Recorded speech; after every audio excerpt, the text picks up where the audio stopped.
Olá! Já parou para pensar em como um livro escrito há milhares de anos conseguiu chegar até as nossas mãos hoje? Pois bem, nesta análise a gente vai embarcar na incrível jornada dos textos bíblicos, desde os antigos rolos empoeirados até as estantes e telas do nosso dia a dia. E a grande pergunta que vai nos guiar é exatamente essa: como é que uma coleção de escritos, de milênios atrás, não só sobreviveu, como se tornou tão influente? Vamos descobrir isso juntos. Então vamos lá. Para começar, é fundamental a gente entender o que a Bíblia realmente é. Exato! A primeira pista está no próprio nome. Não estamos falando de um único livro escrito de uma só vez. Na verdade, é uma compilação, uma verdadeira biblioteca de textos que foram reunidos ao longo do tempo. E essa biblioteca foi escrita por cerca de 40 autores diferentes. E não eram todos estudiosos trancados em mosteiros, não. Eram pessoas das mais variadas profissões: pastores, reis, médicos, pescadores, cada um contribuindo com sua perspectiva única. E essa escrita toda se estendeu por um período impressionante de mais ou menos 1.600 anos. Pensa só nisso. Uma coleção de textos com uma consistência notável, apesar de ter sido escrita ao longo de 1,5 milênio. É incrível. E a diversidade não para por aí. Os textos originais foram escritos em 3 línguas diferentes. A maior parte do Antigo Testamento em hebraico e aramaico e todo o Novo Testamento em grego koiné, que era a língua comum daquela época.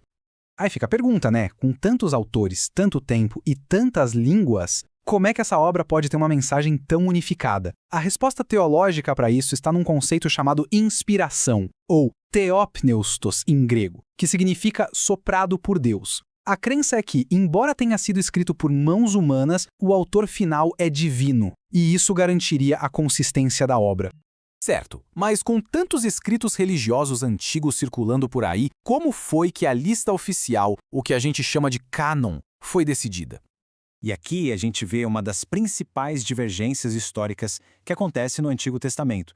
O cânon protestante, com 39 livros, segue o Tanak judaico, que foi estabelecido séculos antes de Cristo. Já o cânon católico inclui 7 livros a mais, os chamados deuterocanônicos, que foram afirmados oficialmente no Concílio de Trento lá no século XVI. Um ponto-chave para os protestantes é que o Novo Testamento nunca cita esses livros adicionais como se fossem escritura. Agora, vamos para o próximo desafio: como preservar o texto ao longo do tempo, especialmente quando os documentos originais se perderam há muito tempo. E aqui está o grande dilema da nossa história. A gente não tem os manuscritos originais, sabe? Os autógrafos escritos pelos próprios autores. Eles se deterioraram com o tempo. O que temos são cópias de cópias, todas feitas à mão por cerca de 1.400 anos, até a invenção da imprensa. A solução para esse dilema está na quantidade impressionante de cópias que sobreviveram. Para a gente ter uma ideia, o Novo Testamento é sustentado por cerca de 6.000 manuscritos gregos.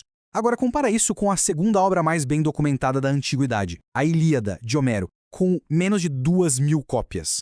Essa abundância toda é o que permite uma comparação super rigorosa entre os textos. O campo que lida com essa tarefa é a crítica textual. Dá para pensar nela como um trabalho de detetive acadêmico. O objetivo é analisar todas essas milhares de cópias para reconstruir com a maior precisão possível o que estava escrito nos documentos originais.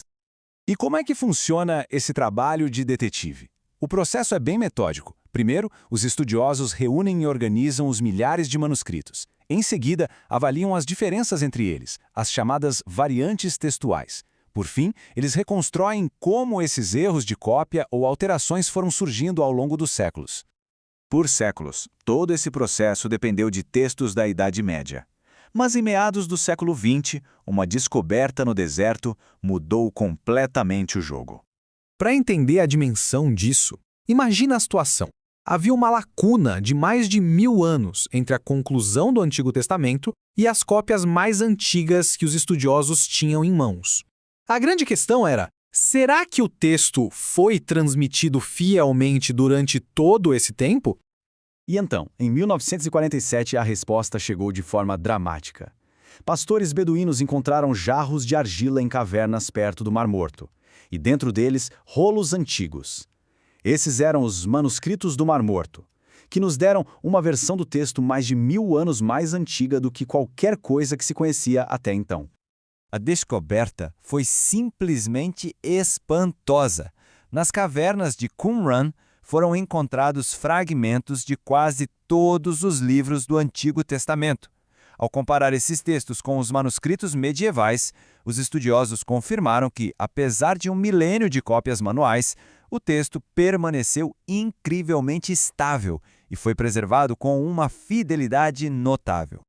E assim a gente chega ao passo final da jornada. Como é que esse texto antigo, reconstruído com tanto cuidado, chega às línguas modernas que falamos hoje? Basicamente, existem duas abordagens principais. A equivalência formal tenta ser o mais literal possível, traduzindo palavra por palavra. É ótima para um estudo profundo. Já a equivalência dinâmica foca em traduzir a ideia, o pensamento por trás do texto, priorizando a clareza e uma leitura fluida. É por isso que diferentes versões da Bíblia podem soar tão diferentes umas das outras. Mas com tantas cópias e pequenas diferenças, podemos confiar no texto? A boa notícia, segundo os estudiosos, é que sim. Embora existam centenas de milhares dessas variantes entre os manuscritos, a esmagadora maioria são pequenos erros de ortografia ou de ordem de palavras. Como afirma a citação, nenhuma delas afeta uma doutrina central da fé.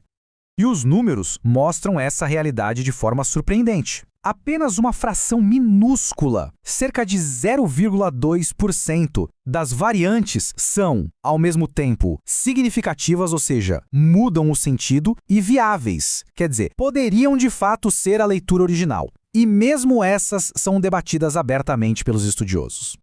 No final das contas, todo esse trabalho meticuloso de comparação de manuscritos e debates sobre tradução tem um único objetivo: garantir que a mensagem escrita há milhares de anos possa ser ouvida hoje com a maior clareza e fidelidade possível. E isso nos leva à pergunta final. Depois dessa jornada épica através de impérios, línguas e milênios, desde os rolos de papiro até os aplicativos de celular, fica a questão: qual é a história que essa antiga biblioteca nos conta hoje? A resposta, claro, continua a ser explorada por milhões de pessoas ao redor do mundo.